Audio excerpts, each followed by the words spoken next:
Bismillahirrahmanirrahim. Assalamualaikum warahmatullahi wabarakatuh. Hello everyone. Let me introduce myself. My name is Suryaningsi from Class B of English Education 2019. I'm a student from the University of Sulawesi Barat. Saya akan membawakan materi metode pembelajaran otentik. Oke, langsung saja kita masuk ke pembahasan. Authentic learning methods or authentic learning. So the first, understanding authentic learning methods. By definition, authentic learning means learning that use real-world problems and projects and that allows students to explore and discuss these problems in ways that are relevant to them. Jadi, metode ini sangat berbeda dari kelas tradisional kuliah, di mana guru memberikan fakta-fakta dan konten lain pada siswa yang kemudian siswa harus menghafalkan dan ulangi pada tes.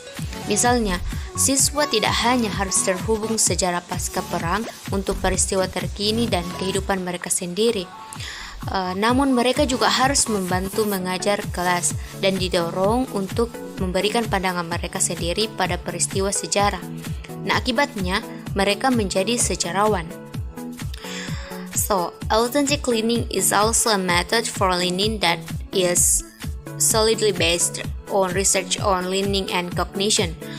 Authentic learning is a learning method that falls into the category of constructivism learning theory, where students learn by engaging in authentic learning tasks, by asking questions, and by drawing on past experience. Singkatnya, agar pembelajaran terjadi bagi siswa, itu harus dilakukan dengan cara di tempat yang relevan, yang nyata bagi kehidupan mereka, baik di dalam maupun di luar kelas.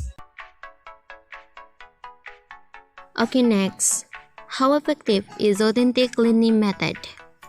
So, authentic learning is a learning method that allows students to explore, discuss, and build meaningful concepts and relationships involving real problems and projects that are relevant to students, according to Donovan, Bransford, and Pellegrino, 1999. Nah, belajar otentik merupakan metode pedagogis yang memungkinkan siswa untuk mengeksplorasi, berdiskusi, dan penuh arti membentuk konsep dan hubungan dalam konteks yang melibatkan dunia nyata, masalah, dan proyek-proyek yang relevan dengan peserta didik. Nah, ini menurut Donovan, Bransford, dan Pellegrino pada tahun 1999. Istilah otentik berarti asli, sejati, dan nyata.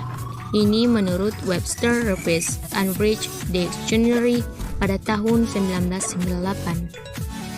This learning can be used for students at all grade levels as well as students with various levels of ability. In authentic learning, students must engage learning problems that include opportunities for them to make direct connection between the new material being studied and their prior knowledge. Nah, siswa tidak lagi hanya mempelajari fakta-fakta hafalan dalam situasi abstrak atau buatan, tetapi pengalaman mereka dan informasi digunakan dalam cara-cara yang didasarkan pada realitas.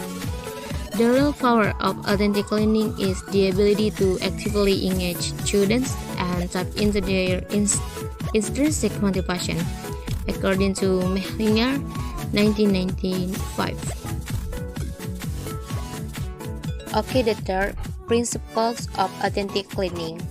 The first, center classroom.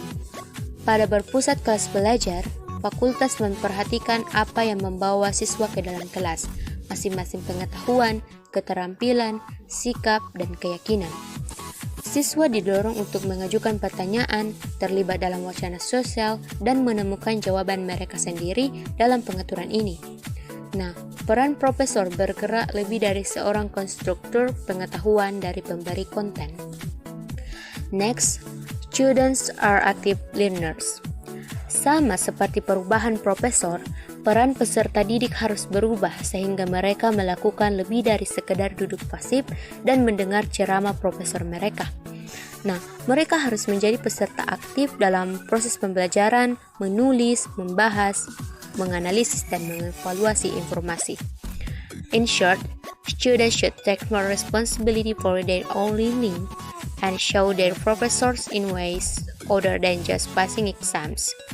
Learners should be challenged to make something, to do something, and participate in the humanities group through their own work, not just by learning what others are doing.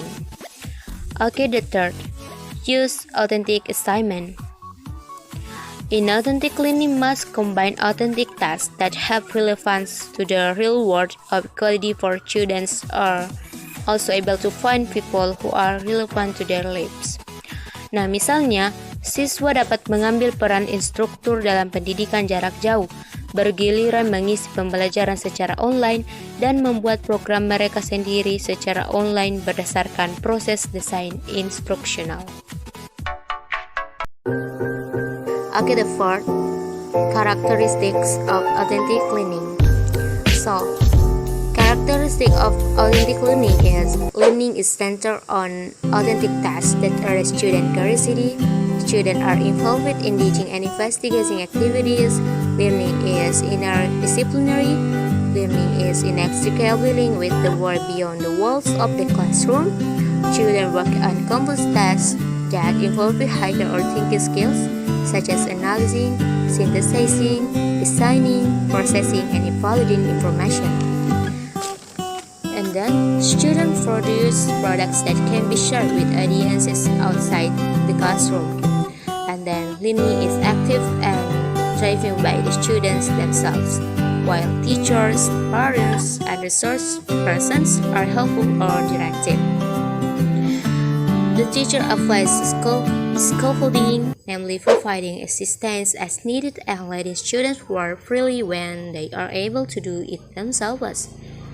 And then, students have the opportunity to be involved in discourse in the city. Then, students work with multiple sources. And the last, students often work together and have opportunities to discuss in order to solve problems. Okay, the fifth, steps of authentic learning method. So the steps of authentic learning method according to Malim and Lombardi 27. The first, real world relevance. Nah, buat aktivitas otentik dibuat sedekat mungkin sesuai dengan tugas profesional di dunia nyata. Kemudian, redefine problem. Nah, beri tugas peserta didik untuk menyelesaikan tugas-tugas kompleks secara terbuka untuk beberapa interpretasi. Nah, mintalah peserta didik untuk mengidentifikasi sendiri sub-sub tugas untuk dapat mengerjakan tugas utamanya. Selanjutnya, sustain investigation. Nah, beri tugas peserta didik untuk melakukan investigasi dalam jangka waktu yang berkelanjutan. Kemudian, multiple source and perspective. Nah, berilah kesempatan peserta didik untuk mencari referensi teori, perspektif praktek dari berbagai sumber, dan melatih peserta didik agar dapat membedakan mana informasi yang relevan dan sebaliknya. Kemudian, collaboration. Nah, berilah kesempatan peserta didik untuk melakukan kolaborasi integral antara pembelajaran di kelas dengan praktiknya di dunia nyata. Kemudian, reflection or metaconnection.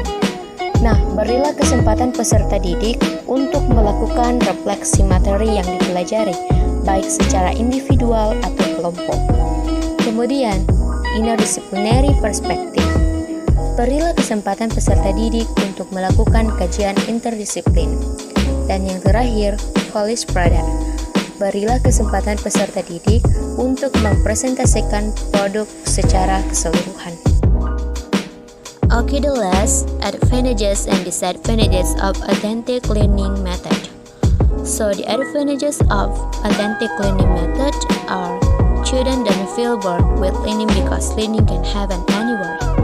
Next, students have more skills in analyzing social discourse. Then, students have a qualified learning experience in interacting with the surrounding environment.